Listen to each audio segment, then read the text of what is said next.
Howdy, y'all. It's time for part 3 of me, Emma, the heavy metal lawyer, my best metal of 2021. We're up to albums number 20 through 16. Make sure to check out the first two videos, which I will link in the description and probably around me right now. And make sure to like and subscribe to catch the next few videos. Without further ado, at number 20, we have Slave to the Scalpel by 200 Stab Wounds. I think this is the first Maggot Stomp release I'm doing. For those who don't know, Maggot Stomp is a label out of Ohio, putting out lots of death metal releases and stirring up controversy, largely due to the way they do business, which is basically putting out a seismic fuck ton of merch for bands that have only released one or two albums. Also, a lot of longtime death metal fans don't like them because they feel like they're just revamping old school death metal in unoriginal or unimpressive ways. I get into some of this with my friend Guy in a video we did, check that out.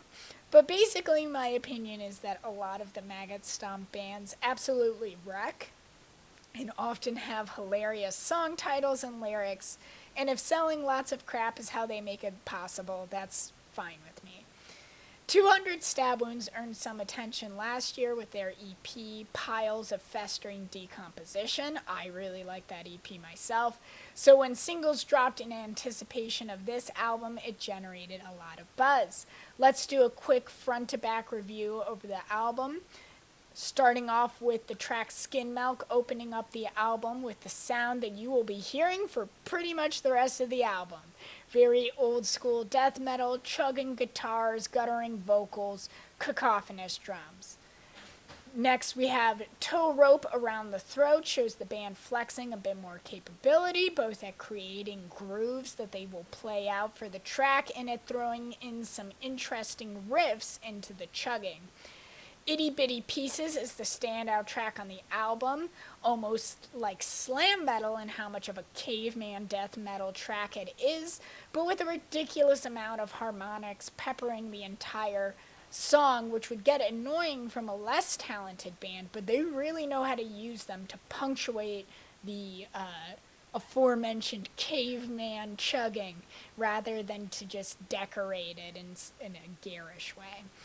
Up next, we have Phallic Filth, opening with some spooky 70s, 80s horror movie soundtrack fare, coupled with some gross choking and vomiting sounds, before exploding back into death metal with some soaring guitar squeals providing nice transitions between the different parts.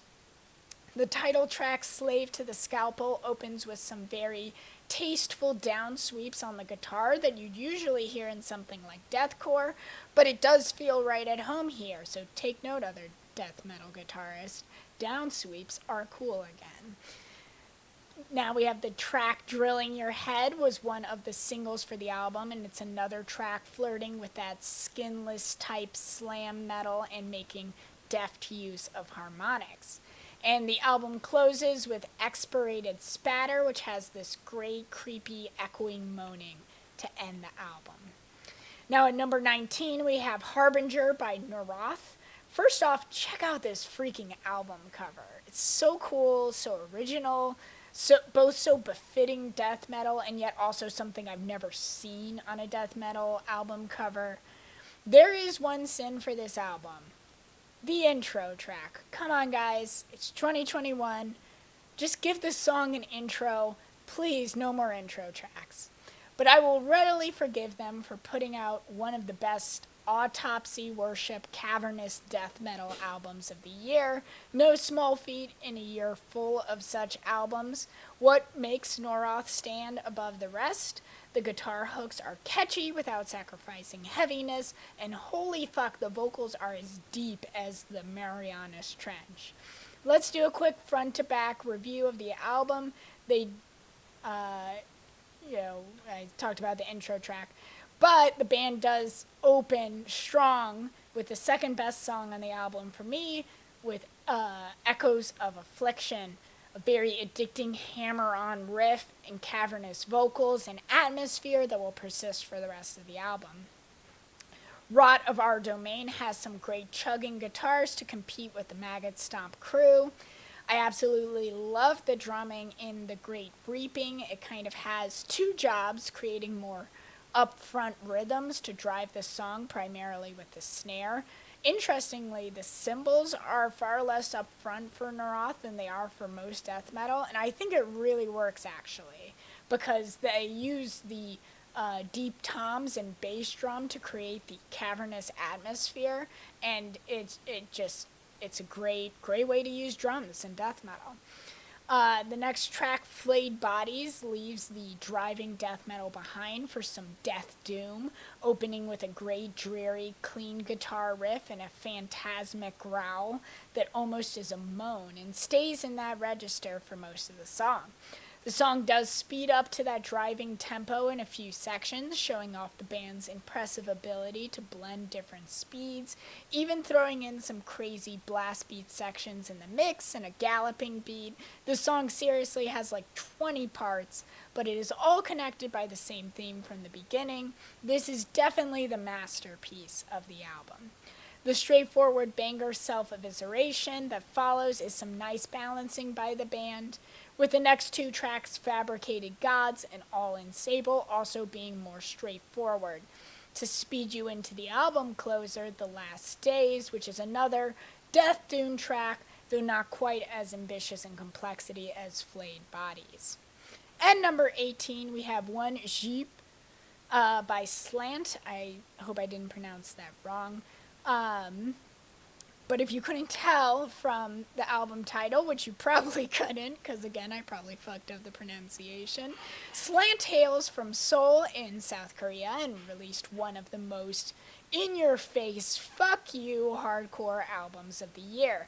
This album is totally furious from beginning to end, clocking in at a quick 17 minutes, since only one of the songs is more than 2 minutes long, and there's no breaks or rest here, just rage.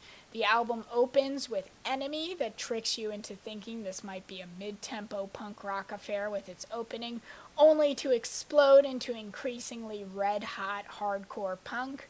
Terminal has some great lead guitar work that provides some nice color to the band's somewhat minimalist approach to the genre.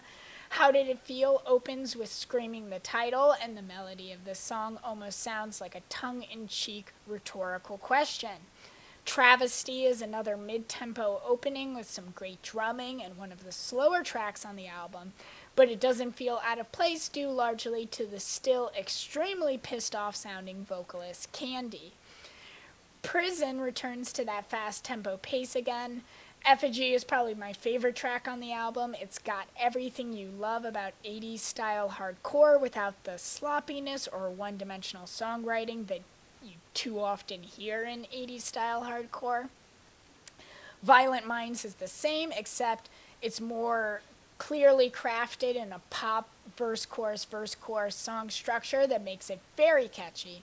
The album ends with Casualty, a feedback-laden affair that takes its time building tension with the opening and mid-tempo, with an uneasy melody and military snare beat, though of course no one at this point will be surprised when this tension explodes once again into circle pit-inducing, fast-paced, hardcore punk.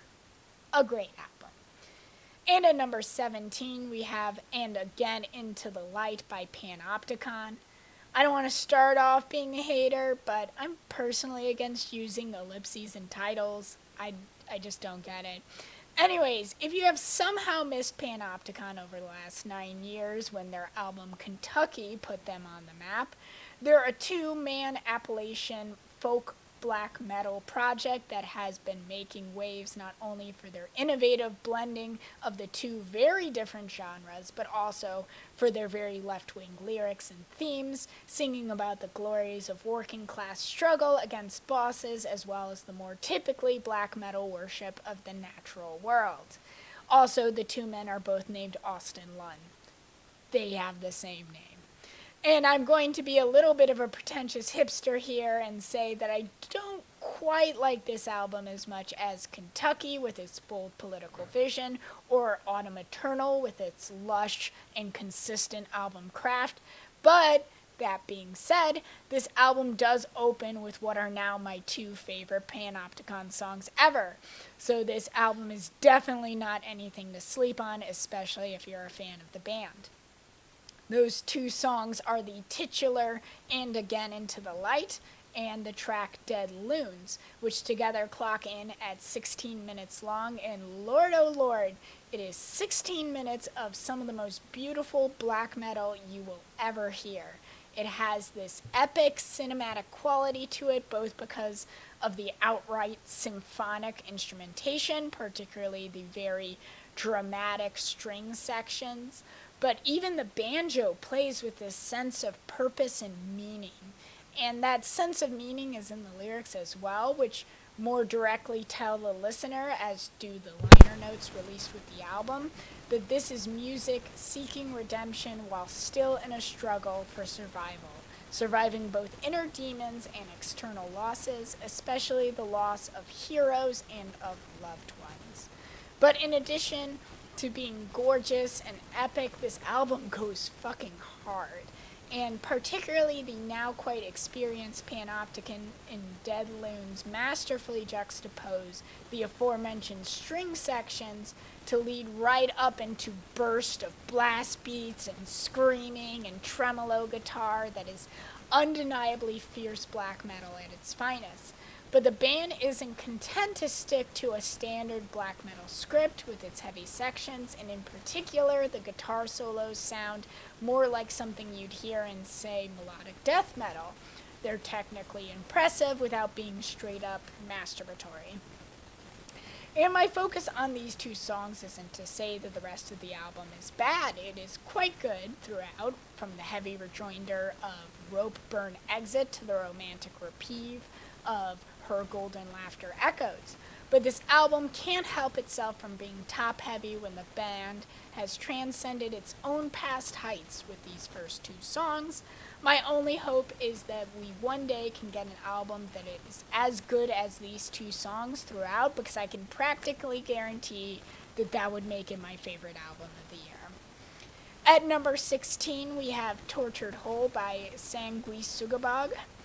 There does seem to be something a little wrong with following an album as painstakingly and meticulously well crafted and complex as And Again Into the Light, with an album of proudly knuckle-dragging death metal that is as unserious as it is obscene. But I've never pretended to be a classy girl.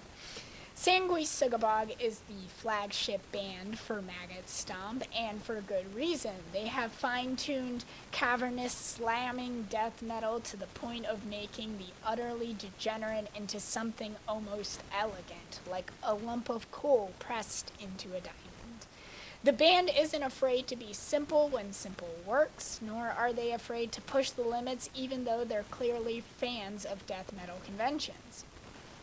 Few songs epitomize this more than the album opener, Menstrual Envy. God, that title is so good.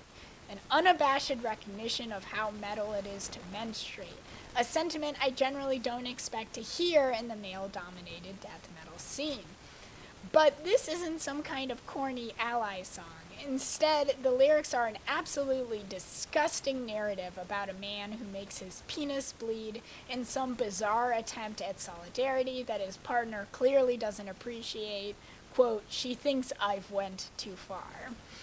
In addition to these humorous, grotesque, perfectly pounding death metal tracks, the album also features some interesting instrumental interludes, with the tracks Pornographic and Interlude, which both could have been in the soundtrack for something like Stranger Things, with their 80s synths paired with creepy atmospheres.